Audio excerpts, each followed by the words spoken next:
Aloha and welcome to this module called the Minimum Viable Product. And the idea of this module is to take the mock-up that you've been working on for the past few weeks and convert it into something that has some actual dynamic functionality by integrating it with Meteor. Before we talk about this module, I think it's interesting to talk about how far we've come this semester. We started by doing data modeling, and we built the data model for RadGrad, implementing courses and opportunities and so forth. That was an interesting process. Then we got into user interface by learning about material design, the elements that would appear in the web app. And then once we got into the mock-up, we started working on user experience, which is how do students perceive RadGrad? How do advisors perceive RadGrad? How do we create an experience that makes users, students, and advisors actually want to use RadGrad? And that's far more than just the elements on the page, the user interface. That's what does RadGrad provide and how does it provide it? So that's what we've been working on pretty intensively for the past few weeks. And I believe that all the mock-ups to greater or lesser extents actually provide a decent user experience and a decent user interface and implement, usually in most cases, more than our initial data model. So that's quite a bit of design that we've learned about this semester.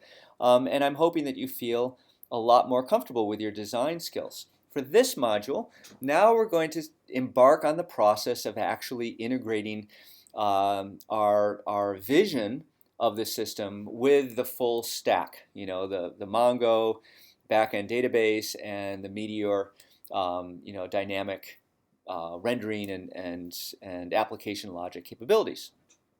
Here's where things are going to get a little exciting, shall we say. You can see for this particular module we have a bunch of readings and we have this crazy label Adventure 1, Adventure 2. What does that mean?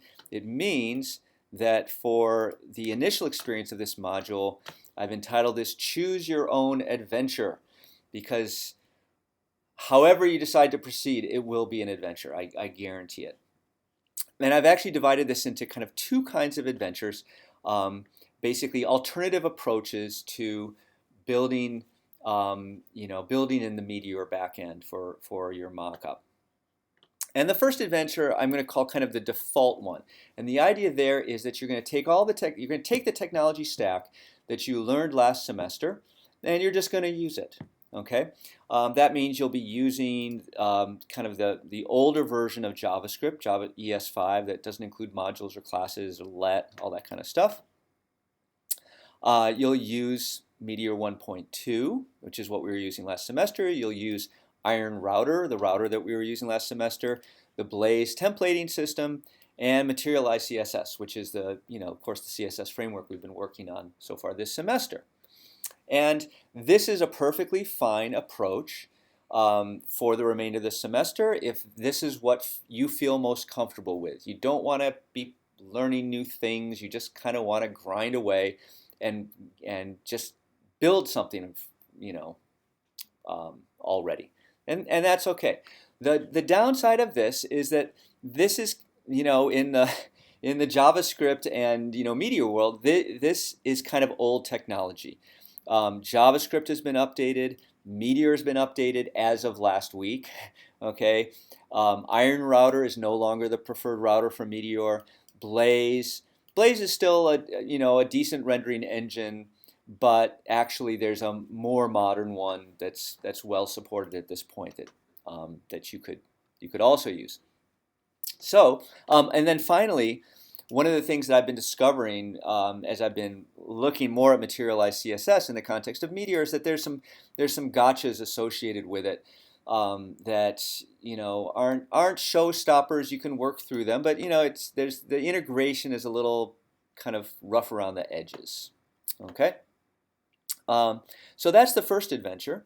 The second adventure is to decide that you're going to devote some of your energy during the coming month to actually updating your current technology stack and skill set to the more current technology, and that means using more modern JavaScript which you can access if you update to the latest version of Meteor, which will also, for example, allow you to use testing in a nice integrated way, updating to the new Flow router, and even maybe replacing Blaze by React. React is the hot new kind of front-end technology.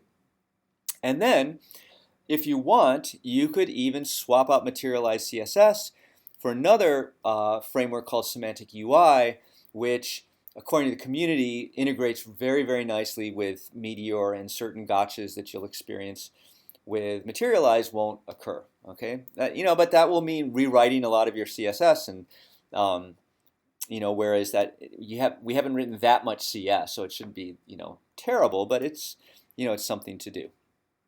Okay, so for this first week, what I want you to do is basically go through the readings. Okay, so you can see there's the Meteor guide, and if you go here, you can see you can select which versions. But I definitely think you should read through the 1.3, the migration, and all this stuff to get a sense for what would happen if you decide to go with 1.3. So regardless if you eventually want to look at that, and then if you decide to stay with Materialize, then you should check out. Oh, that's crazy. I don't know why that's not working.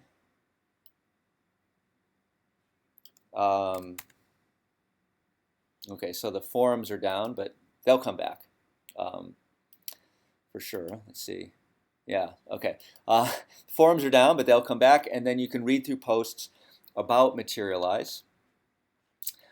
Here's an article that talks about some other gotchas associated with the use of Iron Router and Materialize and how they solved it, just so you're aware. If you want to update from Iron Router, here's a reading about Flow Router, which is the current recommended approach. And if you want to switch from Blaze to React, then you could go through this tutorial to learn how to use React and get started. There's Semantic UI, which is if you decide you want to switch out your CSS framework, that's one. You could also choose a different one if you want, but this is the one kind of I recommend. You can talk to me if you want to do another one. And then if you want to use modules, classes, and so forth, here's a little tutorial about ES6, or also known as ES 2015. Okay, so lots of things for your team to discuss. Just how much volatility do you want to inject into your process?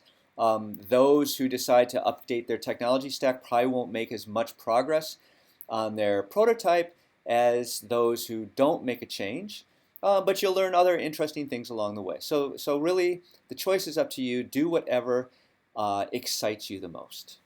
Aloha.